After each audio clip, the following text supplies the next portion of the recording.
Hi, y'all. Let's talk about Alexandria Joy Lowitzer. She was born to Joanna and John Lowitzer. Here we're going to call the young lady Allie. That's what she liked to go by. She was born on February the 3rd of 1994. She had an older brother. His name was Mason, and they were very close. Allie lived with her mother and her older brother. Her parents had divorced when she was younger, and it caused a strain in her and her father's relationship. But at this time, they were working on repairing that relationship.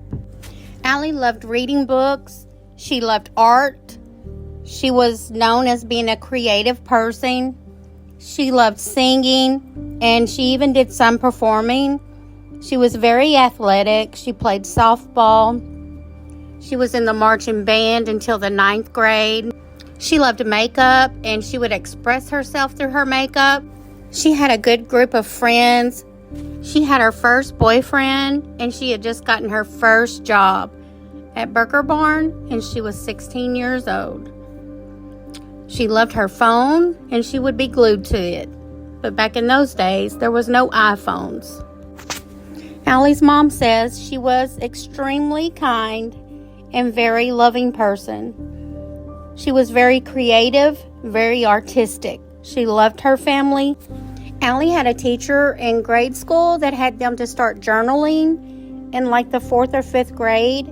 And Allie continued to journal. She had so many journals until the 9th grade. On April the 25th of 2010, Allie got up about 7:30. She still managed to put on some makeup and make it to the bus stop. She went to school that day. It was a very normal day for her. She told her best friend goodbye. She loved her and she would see her tomorrow. She got on the bus. She went home. She got off the bus. And after that, we have no idea what happened to Allie. Allie was a sophomore at Spring Hill High School. Allie was super excited this day. She had been working at the Burger Barn. She was about to get her first paycheck that day. She had called her mom, told her mom she had forgot her house key, and that could she please go pick up her check, and she might pick up an extra shift. At first, her mother tells her, "No, Allie, you have never walked to work before. I don't think it's safe." But like children do, Allie convinced her mother she would be okay. Her mother gives in and lets Allie go. That was about 2:25 p.m. Joanne, Allie's mom, calls her son and tells him, "Leave the door unlocked for your sister. She has forgot her key." She said, "Before you leave to go hang out with your friends, leave the door unlocked for her." Allie's job was about a 10-minute walk from her home. Allie's mom, Joanne, arrives home about 5:30 p.m. She had been at work. She's not too worried that she doesn't see Allie because Allie had already asked if she could pick up her paycheck and maybe pick up an extra shift. But by 7 p.m., Allie's mom starts to get a little worried. She sends a text and she gets no response. So she goes to Allie's job, and by this time, the restaurant is closed, and she realizes something's wrong.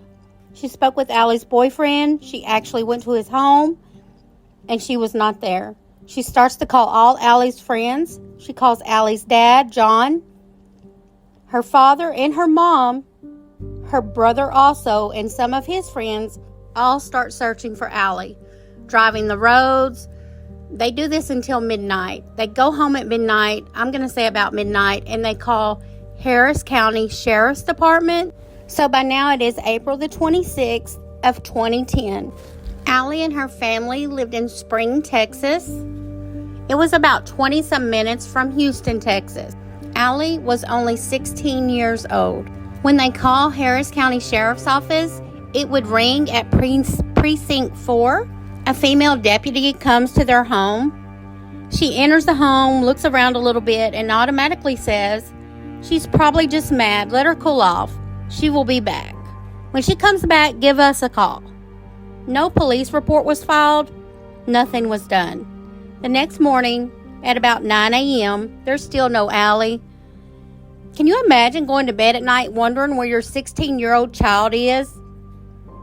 Close to Houston, Texas. Have you ever been to Houston, Texas? I used to live there. And let me tell you, I was about 14 years old, and that's a whole nother story.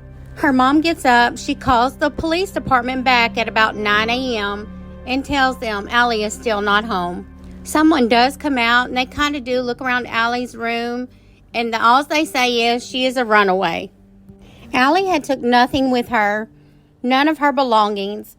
She had money at home, makeup, which she loved, clothes.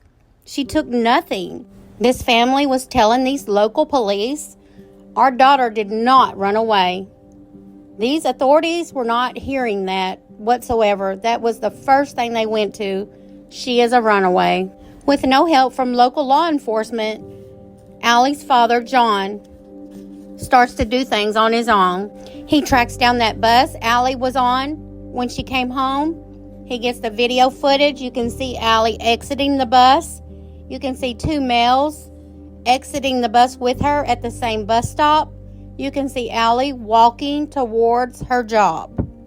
He went to her job at Burger Barn, and they tell him she never made it to work that day. She did not even pick up her paycheck. We all know how excited she was to get that first paycheck. He went to the local convenience store asking if he could see the footage. They show it to him. He doesn't see Allie make it that far. Allie did have a cell phone, but we know that back in 2010, those cell phones were nothing like they are today. So these parents are out there in the streets doing all kinds of work to try and find their daughter. The things that local authorities should be doing when anyone goes missing. And let me remind you all that they are public servants, and we pay their salaries with our tax dollars. Allie's case would change departments several times over the years, and her family says honestly only 2 officers showed any concern at all for Allie. Her mom remembers her cell phone was with AT&T. It included a plan of a family map that allowed them to get location data on Allie's phone. It actually pinged off of a tower at the end of their subdivision, and then it was completely shut off. Allie's last text sent at 2:57 p.m. to another student named Jay. He was a little bit older than her, and they had been friends a little over a year. She had texted Jay and asked him if he wanted to hang out that day, but he had other plans. On Monday, May the 3rd, 1 week after Allie had gone missing, they gathered up all information they had gotten so far, and they took it to the police department. At this point, Harris County Sheriff's Department gets about a handful of deputies, and they actually go to Allie's home where she lived with her mother. They start going through her things, and one deputy picks up a journal and sees where it says she had thought about running away. That was it. That's all they needed to back up their theory that she is a runaway. Authorities did track down and question the 2 young males who had gotten off at the same bus stop with Allie. They did speak with some of her co-workers, but they believe that there was no foul play. At this point, they changed her from runaway to endangered runaway. So someone who was on the Girl Scout Council that Allie was also a member of reached out to a group called the Laura Recovery Center, a non-profit organization that was created in 1998 by Bob and Gay Smither when their daughter Laura Smither was abducted and later murdered near her home. The Laura Recovery Center helps educate people about kidnapping, abduction prevention, and organizing searches. This organization was very helpful to this family and stepped up as soon as Allie's mom reached out to them. They showed up at their door the very next day. They helped establish a command center. They started organizing search parties where at least 100 volunteers came to search the wooded areas and creeks around the family's home. They executed awareness alerts, made and distributed flyers, A $2,500 reward was offered. The Laura Recovery Center started to become a liaison between local authorities and this family. This family felt like authorities did not care about their child, Allie. This organization listened to Allie's family and started searching quickly. They went door to door to ask if anyone saw anything or heard anything. They reached out to news stations to get Allie's face out to the public. They contacted the Center for Missing and Exploited Children. They had someone from Team Adam come out. They stepped in and assisted this family. Allie's family says the Laura Recovery Center was a lifesaver to their family. At this time, Allie's mom says there were 10,000 cases in the area with 10 to 11 officers to work these runaway or missing person cases. With Allie being listed as endangered runaway, she was not high priority. It would take 3 weeks for anyone at Harris County Sheriff's Office to care about Allie. They started to feel pressure from the public and media. They transferred her case to the Runaway Department of Harris County, and this division did do some work on Allie's case. They went to Allie's school, they talked with her friends, but they also lost a very important piece: video surveillance footage from that local convenience store. After only a couple of weeks, Allie's case was handed over to a homicide division, and her mom was hopeful at first, but this only seemed to bring more trouble on the family, because what they did was start looking at this family as suspect. The next few weeks, this family would be under extreme scrutiny, especially Allie's brother, Mason. They really interrogated him for hours. Even though he had an alibi, he is said to be with his friends at the time Allie disappeared, and him and his friends even went out looking for her that night. Weeks, months, years start to go by. Allie's mom has kept her room just the way Allie left it. If you go to Allie's mom's Facebook page she created, hoping to spread awareness about Allie missing, it's on Facebook. I'll share it on here. You can see Allie's room in the background of some of her videos. She sits in there and talks in the videos in Allie's room. It has been 13 years now since Allie disappeared, and her mother has just now shut her phone off. She has spent over $9,000 to pay Allie's phone bill, just hoping Allie might call it. Now she says if Allie was able to get to a phone, she knows Allie would have called that number. After 2 years, this family hires a private investigator. He is a retired police officer. This family says he basically did not bring anything new to the table. He did not do any kind of work on Allie's case. Now, he says he did. He says he went to Mexico, but Allie's mom says she never saw any kind of reports or anything that he did on their missing daughter's case. A man named Max Hanford, I believe that's his name, he is also a private investigator. He was recommended to John, Allie's father, and he actually took the case for free. Now, he did quite a bit of work on this case. He linked Allie's disappearance to a man named Brandon Laverne, who had killed a college student named Mickey Shunick. I believe that he took her to Louisiana to actually kill her. In the early days of Allie's disappearance, a tip had come in that said they had saw a younger girl talking to a man in a white truck along the route Allie would have been on to go to work. Max finds that Brandon had connections to Spring, Texas. He actually had family in the area. He also drove a white truck that was found abandoned and burned 50 miles from where Allie disappeared. This private investigator is convinced that this man was in the area when Allie disappeared. He is convinced because this man's truck was located about 50 miles away and burned. He is convinced because he's already admitted to murder. And at this point, he's already in prison. He gathers up all the evidence he has and he takes it to Harris County Sheriff's Department. They do try to look into this, but they say that this man has a strong alibi and he was nowhere in the area. I have my own opinion about these police officers, detectives. Listen, it really sounds really suspicious that in every missing person case, the first thing they want to say is they're a runaway.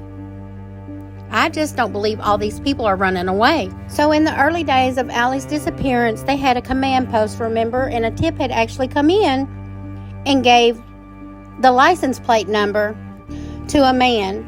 But that man had actually threw it away about a week later, so they put him under hypnosis, and they did get a partial number. Now, no one ever says what this led to, but maybe with it just being a partial, they couldn't track anyone because nothing else has been done with this. Another private investigator, this one is a lady. She starts to work with the family. She does a whole lot of work. She goes above and beyond for this family for free. Can y'all imagine that? Someone caring so much that they just come and offer their help for free? And let me just say, she no longer does this line of work. Her life has been threatened and she just no longer does it. Amber has a different perspective. She is looking for an alive Allie. And this gives Allie's family some hope, right? Amber and Allie's mom, they purchase a cell phone and they activate Allie's number on the phone. And they were able to recover her emails and social media they could retrieve, the numbers that she texted and called, and what time they occurred. But were not able to retrieve the text messages themselves. As far as social media went, in those days, there was just MySpace account and emails. But when they did this, there was nothing to show she was in contact with any bad people or that she was headed down the wrong path. There was nothing like that. Nothing to indicate she wanted to run away either. The Department of Justice had named Houston, Texas as a major hub for sex trafficking, and it was about 20-some minutes away from Spring, Texas. Allie's mom believed she was taken by a professional who knew to immediately turn Allie's phone off. Amber became to be like a part of this family, and she did so much work on Allie's case. Amber discovered that Allie had a longtime friend who was actually grooming young girls for sex trafficking. This person also had a brother who was involved in drug trafficking in Ohio. In October of 2012, Allie's mom gets a call from someone in Columbus, Ohio, who had thought they had seen a girl matching Allie's description at a church function for the homeless. This individual made little contact with anyone and seemed like she did not want to be there. Amber reached out to Columbus, Ohio Police Department in efforts to start searching for Allie. Columbus is among the top 10 worst cities for human trafficking in the U.S. In October and November of 2012, Amber actually went undercover in Columbus, Ohio, looking for Allie in the streets, talking to individuals. She shows a man a picture of Allie. He says, "Yes, that's Allie, cat." That was actually Allie's nickname growing up. He tells Amber he knew Allie was from Texas, but he did not know she was a missing person. A few more people recognize her, including a couple of women who work at a brothel. They also know her as Allie Cat. These women actually take Amber to the brothel, and she says that she sees a woman who looks like Allie. Allie had a scar across her forehead. She says this woman has the same scar from chickenpox when she was young. Amber is actually undercover, right? She cannot risk her life or Allie's at this moment, and she has to leave there without Allie. Amber does notify Columbus Police Department, and they began working to get a search warrant for the property for illegal sex work and possibly human trafficking. Amber goes back home to Texas and tells Allie's parents what she has found in Columbus. Allie's mother and father, John, and Amber actually go back to Columbus in December, and they look for Allie themselves. They had no luck. That was in December of 2012. In January of 2013, Columbus Police Department have their search warrant ready. They actually go to the brothel location and they do a raid on it along with Amber. When this brothel was finally raided, Allie was nowhere to be found. Amber believes that Allie was actually moved to another state. My heart goes out to this family with all the highs and lows. You know, you get your hopes up for one thing and then it's just let down. Your daughter has been missing for 13 years. Allie has been missing for 13 years. Allie's mom believes someone took her. She does not believe that her daughter ran away. Harris County Sheriff's Office says they do not believe Allie is a victim of human trafficking. Harris County Sheriff's Department says if she was a victim of sex trafficking, she would have fingerprints on file somewhere for being in trouble, like she would be arrested for sex trafficking. To me, that does not make sense. I do not believe that every criminal has been caught. I really am beginning to think that this precinct needs to be under investigation. Allie's mom, Joanne, has went on to help other families. And Mayor Parker, in February 23rd of 2013, declared it to be Houston Missing Person Day. In honor of Allie, that is her birthday, and that would have been her 21st birthday. Each year on Allie's birthday, she holds an event, Allie's Mother, where families can speak out about their missing loved ones. There is a Hope for Allie Facebook page. She's very proactive in her community. Her mom, Joanne, asked if you would share on social media. Tips can be reported to National Center for Missing and Exploited Children at 1-800-THE-LOST. You can also contact her, Allie's mother, on the Facebook page, Hope for Allie. You can message her on there. Joanne says the authorities do not return her phone calls or email. Allie's mom says you could call the homicide division, but she doesn't know if they will even know what you're talking about if you try to give any info about Allie's case. So let's talk about this for just a minute. Allie has been missing for 13 years. Today is July the 27th of 2023, and I am just now learning of Allie's case. I found it on social media, and when I read about it and how the police treated this case and still are treating it to this day, I wanted to share Allie's story. If you have any information for this family, no matter how little you think it might be, please come forward. You can message her mom on Facebook. You can contact Missing and Exploited Children at 1-800-THE-LOST. I saw a Reddit post about some rumors. I don't care if you think it's rumors. If there was talk in the schools, whatever the talk was, please reach out to someone. Let them know. This family deserves to know where their daughter is at.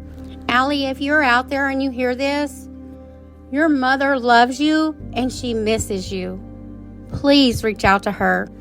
Y'all stay safe out there and thank you for listening.